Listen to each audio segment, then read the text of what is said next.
الآخرة من الخاسرين صدق اللہ العظیم۔ اسٹیج پر تشریف فرما علماء کرام، مہمانان مکرم اور سامعین عزیز وقار، دنیا میں مختلف مذاہب آئے، بے شمار ملتیں وجود میں آئی، لاتعداد قومیں پیدا ہوئی، ہزاروں دین و شریعت نمودار ہوئے۔ ان میں کچھ مذہب تو خدا کی طرف سے نازل کردہ تھے، اور اکثر وہ تھے جنہیں لوگوں نے اپنی عقل و فہم اور خواہش نفس کے اعتبار سے بنا لیا تھا، لیکن اللہ تعالیٰ کو انسانوں کی ہدایت منظور تھی، انہیں صحیح راستے پر ڈالنا تھا۔ لہذا پچھلے تمام دینوں، مذہب اور قوموں کے بعد سب سے آخری دین، سب سے آخری مذہب، ہدایت کا آخری چراغ اور نجات کا آخری راستہ دین اسلام کی شکل میں دے کر اپنے آخری نبی حضرت محمد مصطفیٰ صلی اللہ علیہ وسلم پر نازل فرمایا۔ اب یہی دین آخری دین ہے، یہی مذہب آخری مذہب ہے، یہی شریعت آخری شریعت ہے۔ اس شریعت کے لانے والے آخری پیغمبر اور اس دین کی پیروی کرنے والے مسلمان دنیا کی آخری قوم ہے۔ اب اس کے بعد پہلے کے تمام ادیان منسوخ، تمام قانون ختم اور تمام شریعتیں ناقابل عمل ہے۔ اب صرف اسلام کا سکہ چلے گا، اسلام کا بول بالا ہوگا۔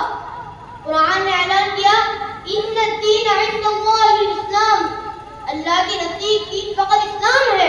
ومن یبتغ غیر الاسلام دینا فلن يقبل منه وهو في الآخرة من الخاسرین، یعنی جو اسلام کا اور کسی اور دین کو اختیار کرے وہ ہرگز قابل قبول نہیں ہو سکتا اور وہ آخرت میں نقصان اٹھانے والوں میں سے ہوگا۔ لہذا اب اگر کوئی عیسائیت اختیار کرے اس میں نجات نہیں، یہودیت اختیار کرے اس میں نجات نہیں، بدھ مت یا ہندوازم اختیار کرے اس میں نجات نہیں۔ اب نجات کا واحد راستہ صرف اور صرف اسلام ہے۔ دین اسلام دین رحمت ہے، دین قیم ہے، صراط مستقیم ہے، یہ جنت کا راستہ اور کامیابی کا ضامن ہے۔ اس کا طریقہ یہ سب سے بہترین طریقہ ہے۔